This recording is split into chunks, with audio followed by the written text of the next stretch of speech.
Marc Faber is editor and publisher of the Gloom, Boom, and Doom report. His website is gloomboomdoom.com, where you can go to get his report, which people love because you made incredible calls. Let's just talk about a few of those so people can understand how you think. I know you called the tech bubble collapse.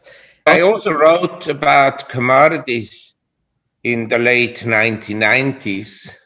Wow. And about how inexpensive they were relative to the stock market, and that commodities had gone down like gold and silver since 1980. So it was like a 20 years bear market, and with at least a very strong rebound. Right. So you were bullish on, does that mean you were bullish on gold when it was around $200 an ounce? It in the 1990s, it never went to 200, but it went to 255. Okay. So you were actually one of the few people that were bullish on it then. Yes, I think there are also other people, but I wrote a report about silver when it was like at less than $3. Right. It just sounds so crazy now, but you knew back then that it was worth more. When you look at the future, you never know. Right. You also don't know exactly what happened in the past, because as you know, history is written by some people, and it's usually the winners, and usually they want to hide the evil part, and they want to make the losers responsible for what has happened. So we never know for sure everything. This is the basic condition from which every investor should approach investments with his money. No matter how optimistic or pessimistic he is about whether it's GameStop or Bitcoins or whatever it is, he doesn't know for sure. He may think that he knows for sure, but he doesn't know for sure. Right. It's very humbling because you could be correct completely fundamentally, but the price will still do the opposite of what you expect it to do, right? Absolutely, yes. And sometimes you may be right, and the asset market, whether it's a stock or a bond or whatever it is, goes up, but for different reasons than you expected. Yeah. So the future is impossible to predict. And anyone who is very confident that he knows what the future will hold is basically a charlatan.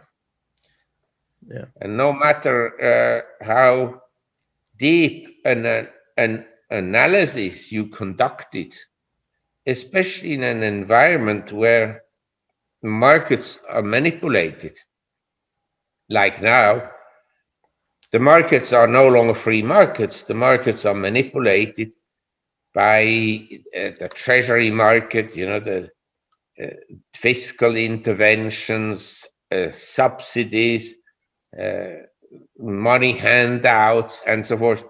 And of course, by monetary policies. Yeah, that's what a lot of people have been struggling with because they see the bubbles and they're like, oh, I'm not going to buy into that because it's obviously overpriced, but they're not factoring in the manipulation. So how can you possibly invest in an environment like this unless you just expect everything to go up and invest like that? Well, I think the key is to diversify. And I think there is still one rule is when an investment becomes overly popular, when everybody's in there, and when you have people that never invested in their lives trade cryptocurrencies, then it is more likely to be a bubble than not a bubble.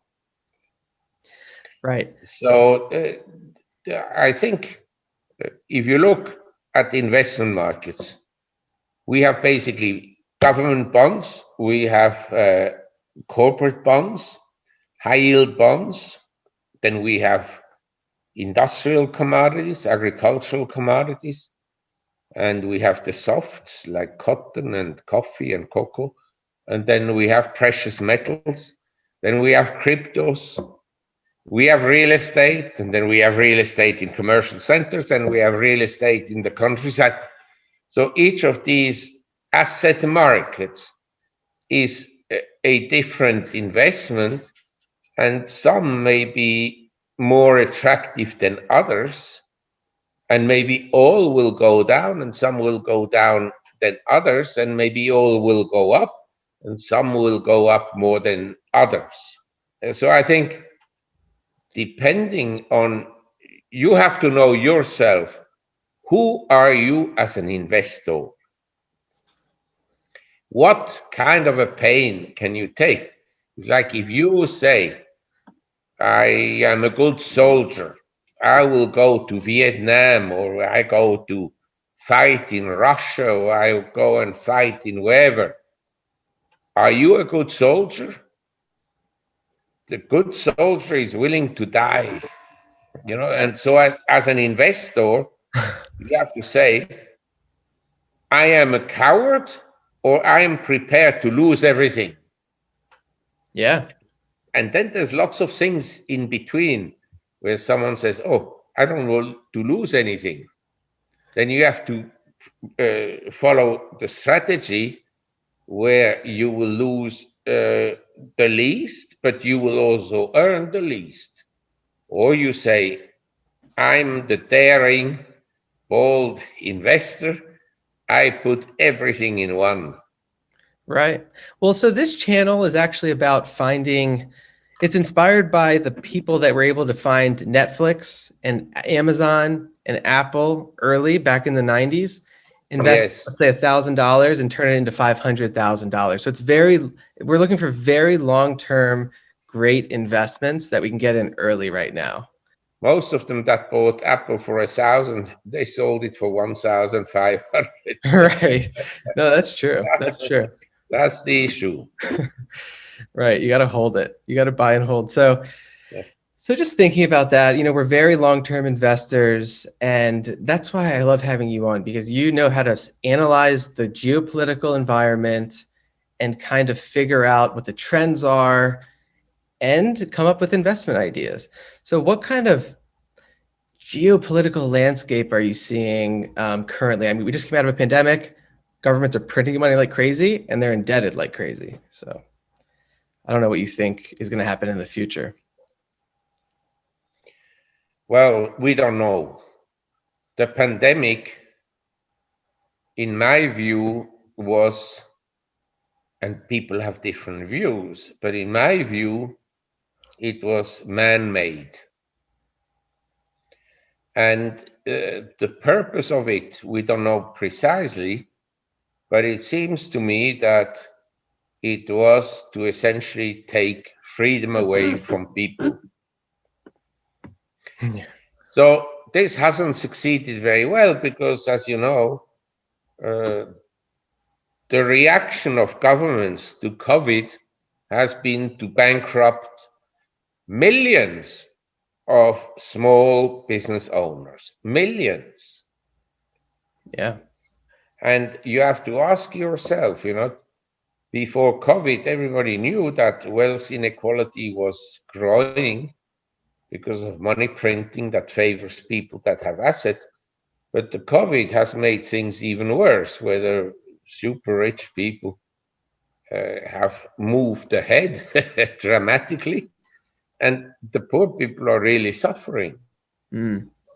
Now, geopolitically, it's another story. Geopolitically, we have essentially, and this is nothing new, but the Americans didn't notice it. I wrote a book in 2001, Tomorrow's Gold, Asia's Age of Discovery. Right. But that was long after Asia became a big economic sphere. But since then, in many sectors, China is the largest economy by miles. and it's a very powerful country.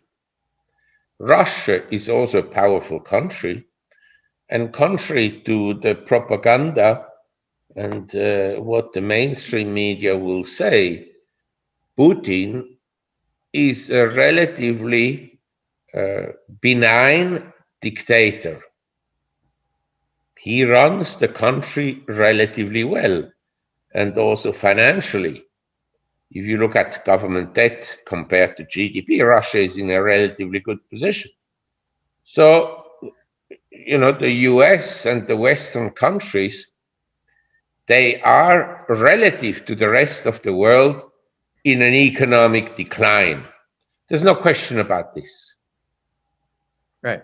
It's like Britain, relatively compared to Germany, from 1890 onwards, in other words, at the end of the 19th century, the German industrial production grew much faster than British industrial production. And there was a rivalry between Germany and Britain, and America was at that time internationally not yet involved, except they had already captured Hawaii. Okay. But they had no bases, no military bases anywhere in the world. After World War I, and especially after World War II, there are bases all over the place. So you understand these geopolitical things. You and I, we cannot predict.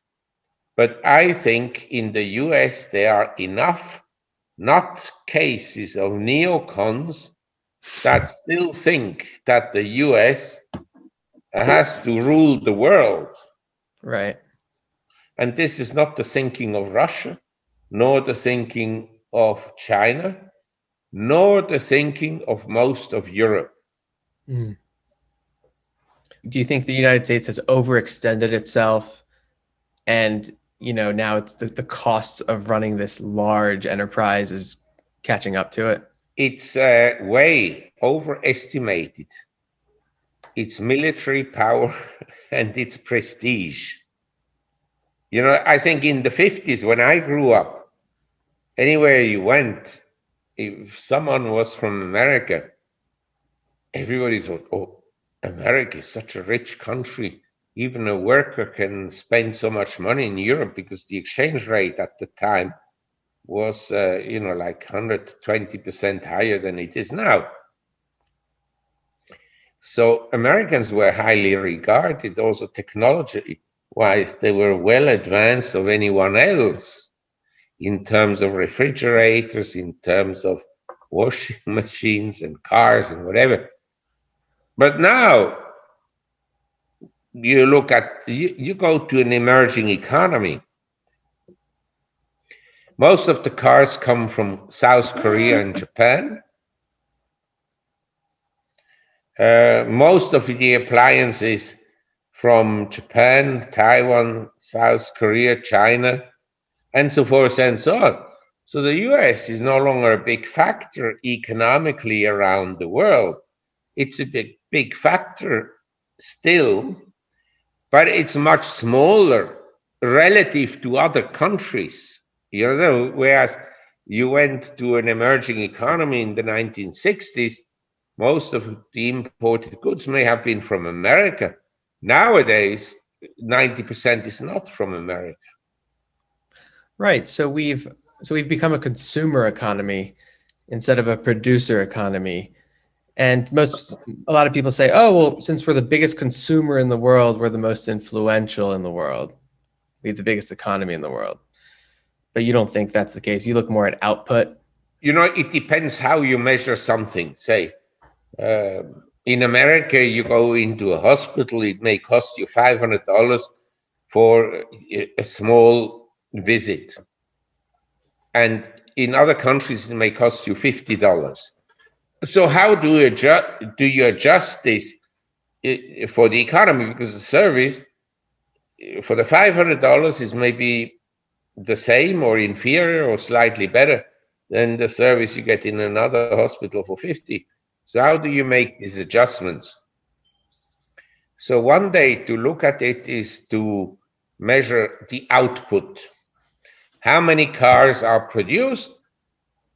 How many internet users there are? How many, mobile phones are sold in a country and so forth. So you just look at the units. And by that measure, of course, the US is smaller than a country like China. So I can totally see what you're saying. So you're saying that, in the last 10 years, the US market has totally outperformed emerging markets, or at least the stock market. Correct. Yes. So now, Has also outperformed most commodities. yeah, oh yeah. Yeah, that's right. So as kind of an early stage investor, are you seeing that asymmetry and you're saying, I see opportunity here where you can where the trends will shift and you can take advantage of that? Yes. And as you know, there are two distinctions in the equity markets. One is investing in growth stocks, and one is investing in so-called value stocks. Value stock investing has come out of fashion until about 2 months ago. Now it's gradually coming back and so forth, but it's very early days. And I would say a lot of so-called growth stocks are companies that are unproven. They went public, they never made any money, and people hope they will make money. Maybe they will, but maybe they won't. So there is a certain, what I would call a relatively high risk.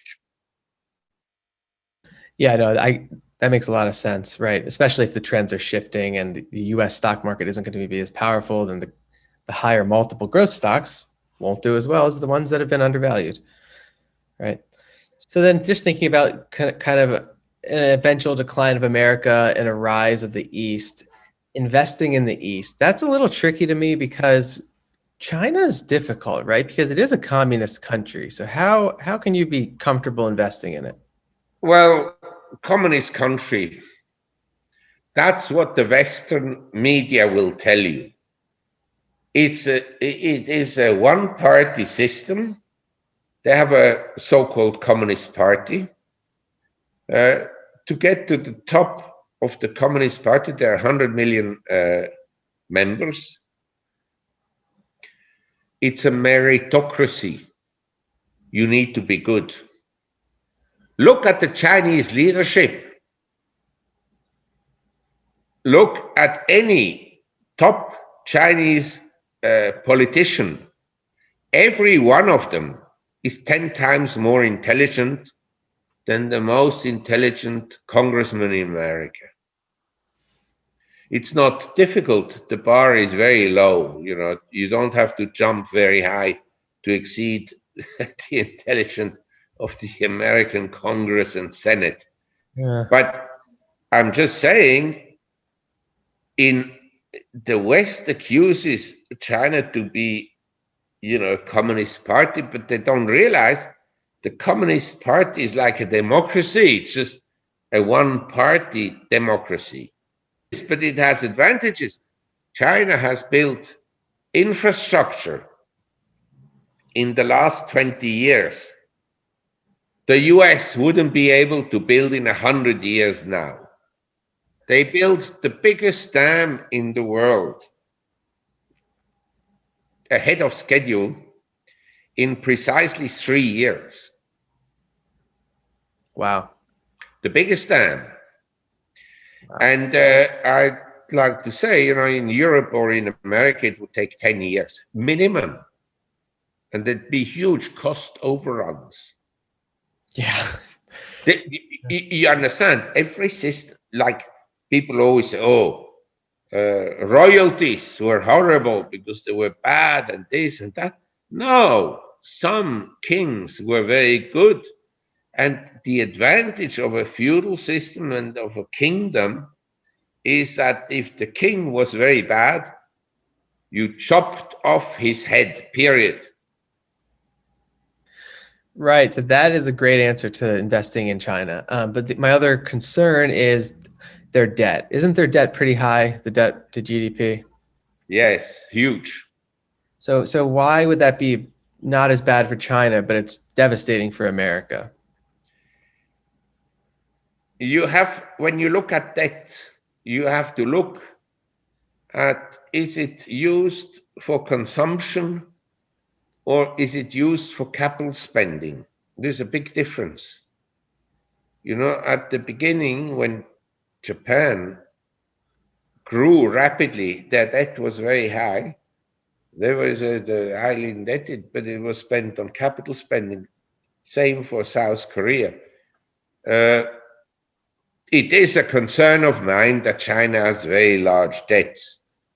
But I think, to be fair, the central bank in China, they're much more concerned about monetary policies creating bubbles than, say, Miss Yellen and Mr. Powell. You understand? These two are completely clueless about the potential damaging impact of monetary policy on a society.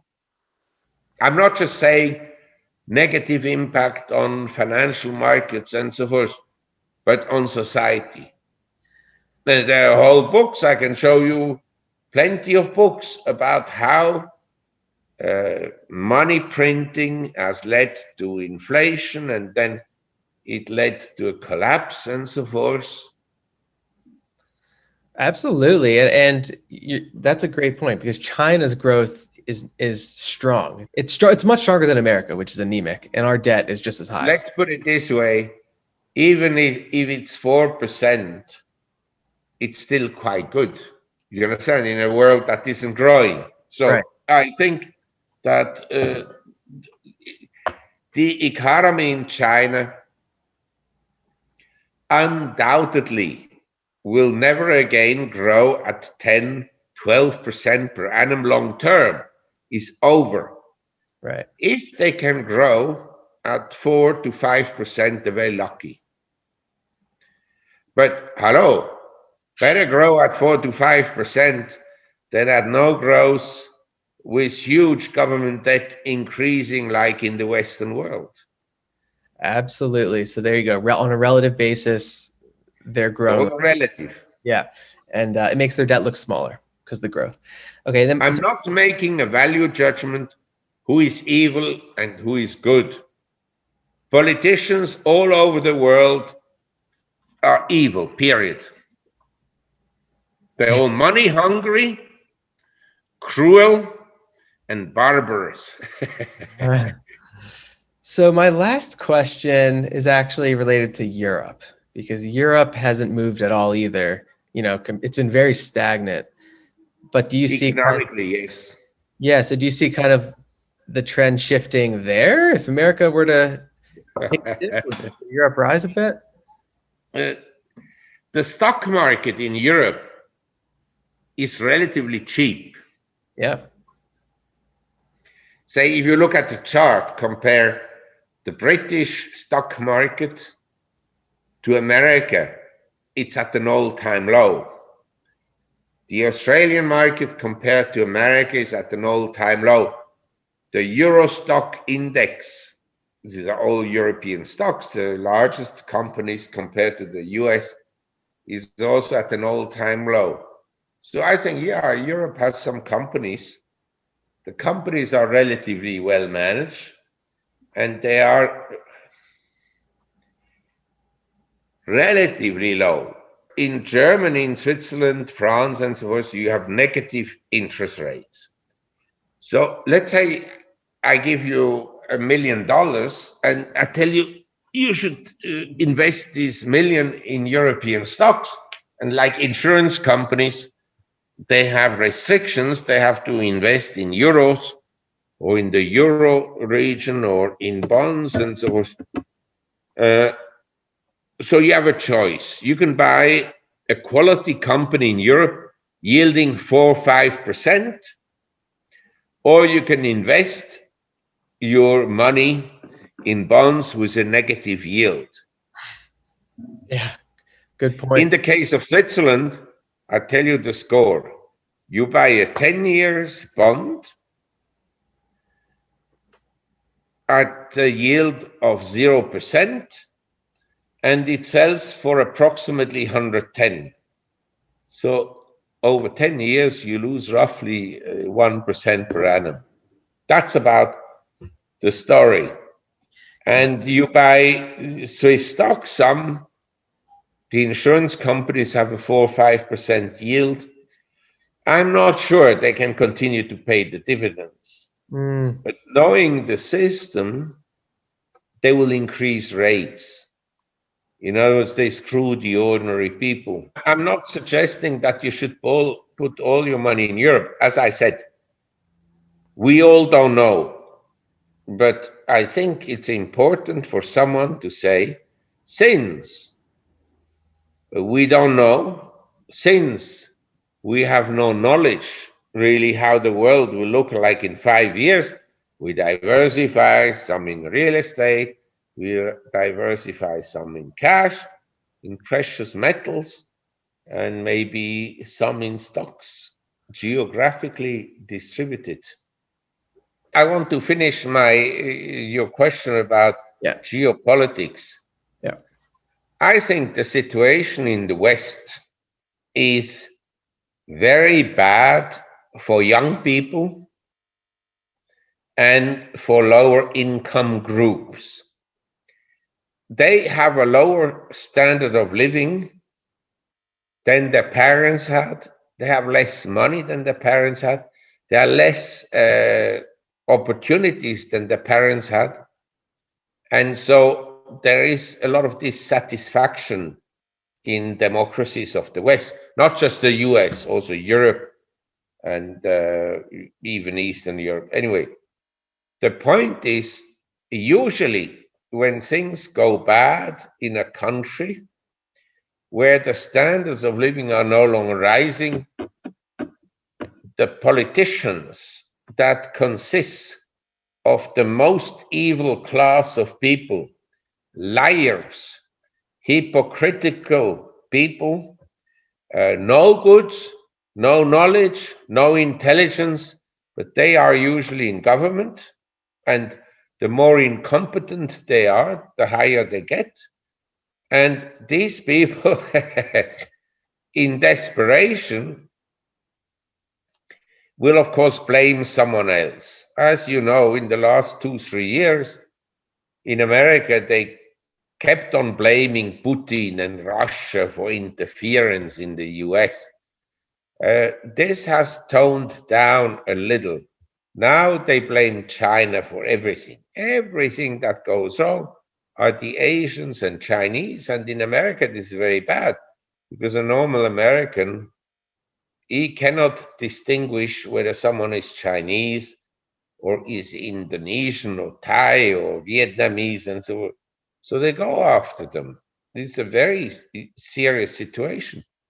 And you have to see, in desperation, countries that tend to lose their hegemony, like Britain at the end of the 19th century, early 20th century, they're very happy to go to war. It's a solution. And every war in the first 30 days was popular among the population until people were for 30 days in the army and they saw what kind of disastrous conditions exist on battlefields. It's a nightmare. It's a night. I tell you, people who've never been in a battlefield and in wars, like the people that sit in Washington and in Bonn, and young people today, they never experienced the war, and they don't have a draft anymore. They send professional soldiers. They're happy to push the trigger for a drone to go off somewhere. And that is the danger. I think, since you ask about geopolitics, I think the risks are very high. And then all bets are off. All bets are off. Oh yeah, I don't know how you could possibly invest in a world war situation. That'd be intense. All right. Or unless you Well, want I to. think precious metals are probably the best. Small properties, not huge properties, because huge properties, these are the first one to be taxed. Right, absolutely. And a lot of people have pointed to that. They think, the rising conflict with China, we are blaming them for a lot of issues in America. And it is interesting. Why do leaders want to go to war when their empire is falling apart? Because they're maniacs, power hungry. War distracts the attention from the real issues. Mm. You blame every problem. It's like in government. How many people in government in Washington have gone to jail? When you compare it to people who are normal criminals, they are caught and they're sent to jail for 3 days, because the Democrats will let them out again right away, even if they murdered someone. But that's okay nowadays. We have to be nice to murderers. And in governments, they make a mistake, a horrible mistake.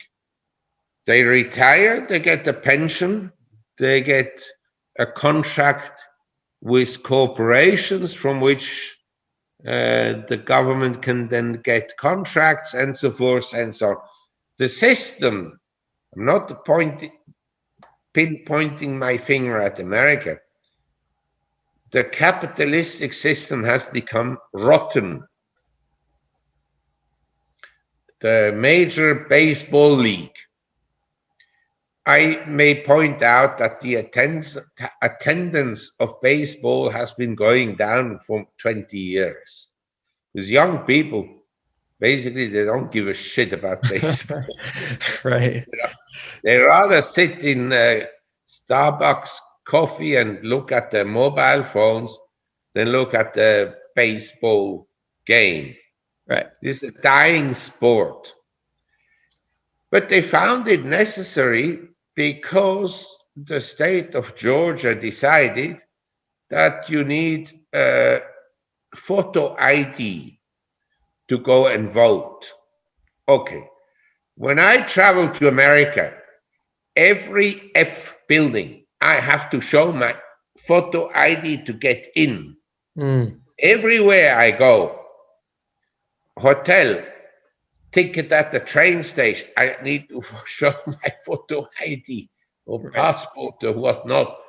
But to vote, oh, that is racist. And so even they moved to Colorado.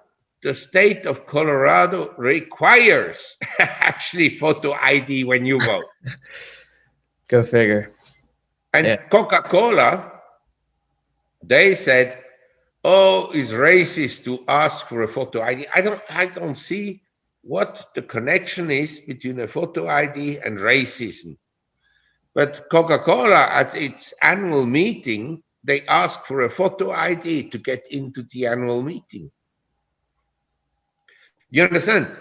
The whole country has gone bananas. They're nuts. No, yeah, you're telling me. I see it firsthand. So just thinking, so somehow bringing it back to markets, let's think about this. So do you see them enacting yield curve control to keep the rates down? They may try to do it, but you understand, the bond market is very large. So, they may succeed maybe with treasuries. They may not succeed with the high yield market and corporate bond market.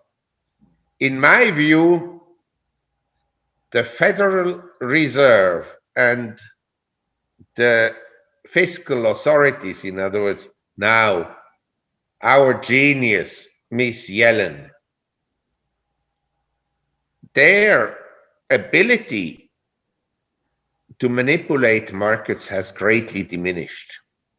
I think everything they do They have to watch very carefully, will it succeed? Now, as it happens, I think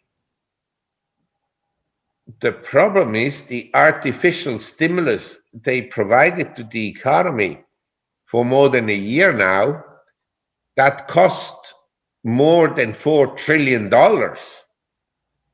But what is the result in terms of GDP?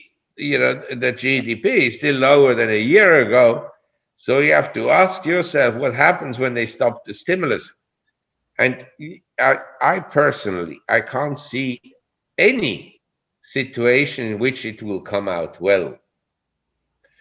I suspect that the dollar will at some point go down a lot. Right now, I want to point out there's a big short position on dollars. Right. The dollar may rebound somewhat more. But in the long run, I think paper currencies will go down in value. Okay. Right. As they have, by the way, for the last 30 years. Yeah. Ask your grandmother, your parents, how much a bread cost 20, 30 years ago, and how much you pay, how much the sandwich cost, and how much you pay, and so forth, how much the rental of an apartment costs, and how much it is today. So the value of paper money has gone down. And I think people should protect themselves, for sure, with physical gold and silver.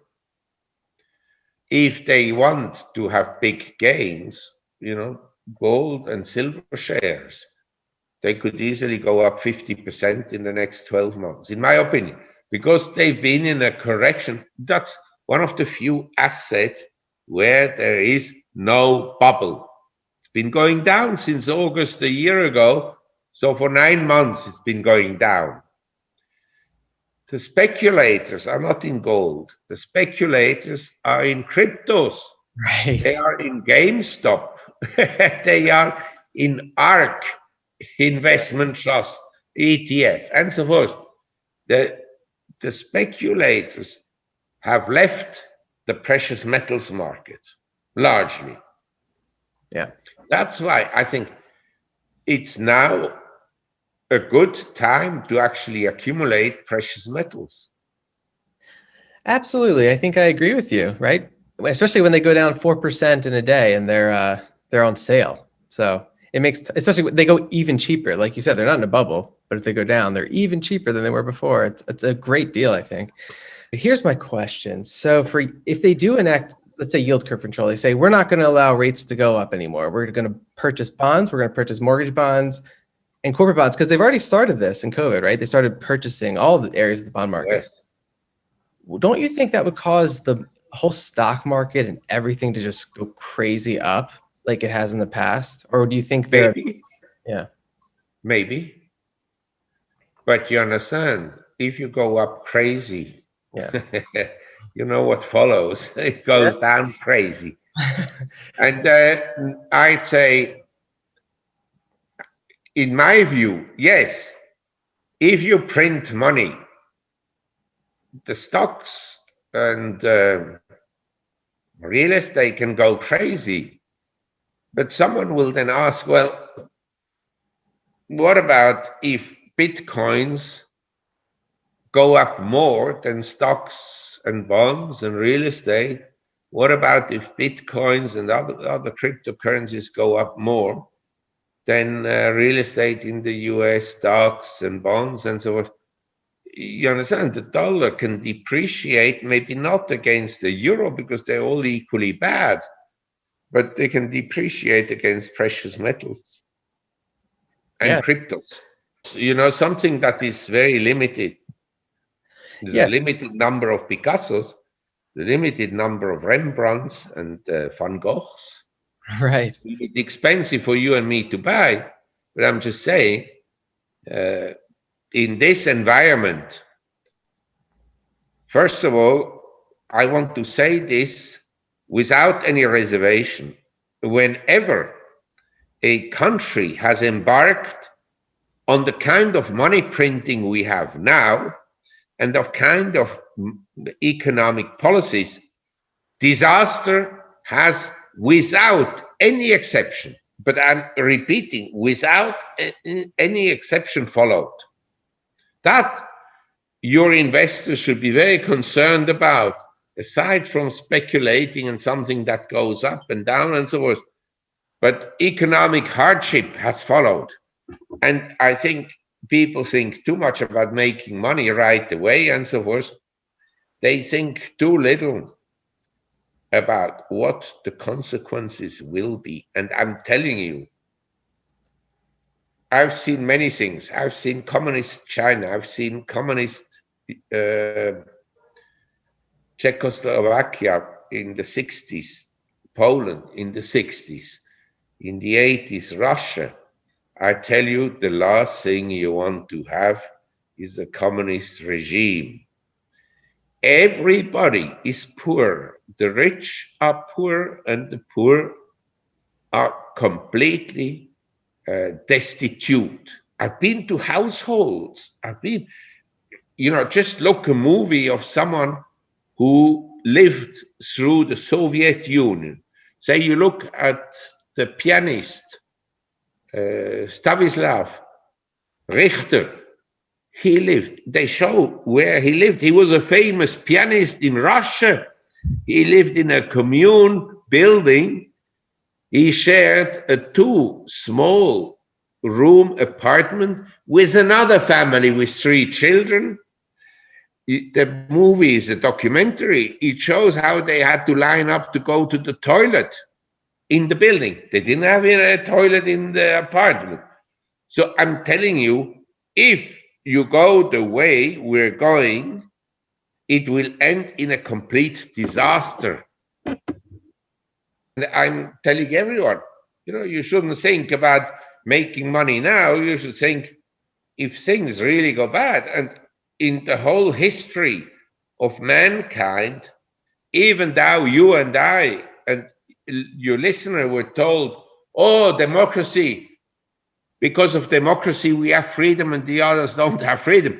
Now, the democratically elected officials have closed down your shop, your salon, your coffee shop, your restaurant.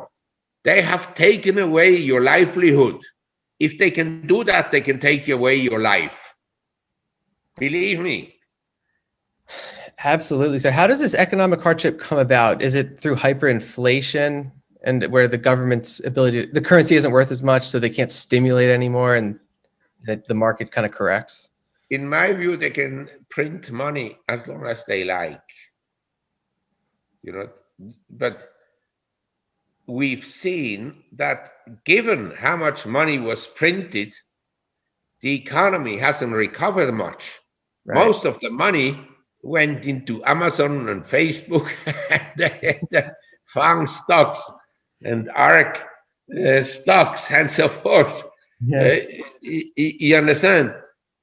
Money printing doesn't create wealth. Otherwise, already 5,000 years ago, people would have lived on the beach and they would all have a money printing machine and done nothing, and nothing would ever have been produced, and the money would have been printed, period. You have to think logically. Wealth comes from investment, and it comes from your work and my work. And not just sitting in an office, but really working on the fields and in a factory. You need that. Absolutely. Okay, so how would you protect yourself and your assets in this type of dystopian future that you're projecting will have to happen eventually?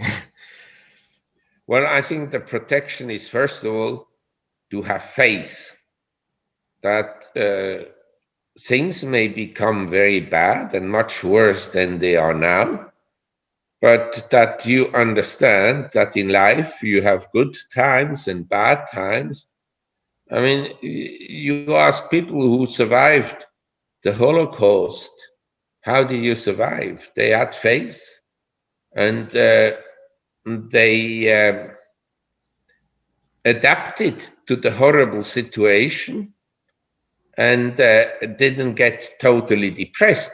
And you and I maybe one day will live in less favorable conditions than we are now. We just have to entertain that view. When it comes to financial conditions, I say you got to have some physical gold and silver. They may try to take it away from you, as it has happened before. So you need to have gold and silver in different jurisdictions. And then, as I said, you need to have maybe some small land and real estate. Don't, one day they'll go after the super rich, impose taxes on them. They will never pay because the super rich always have the good lawyers and the good accountants and so forth. So it won't help with the revenues of the state, but it can be annoying, and the super rich may move out and so forth. So things can become bad. Right. But I think to stay low key and not to have too much Facebook and other social media accounts may be helpful. That is very wise. Very wise. Good advice. Thank you so much. You have given us so much to think about. So people can come find you at the gloomboomdoom.com. Is that where they should go? Yes. And is there If any? they want to, maybe they don't want to. Oh, no, they will. So is there any other nuggets of wisdom you have for our audience before we sign off, or did we cover it? Enjoy your life because it may get much worse.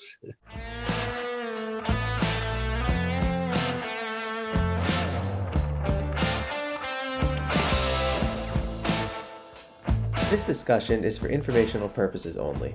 Nothing in this discussion should be taken as investment advice.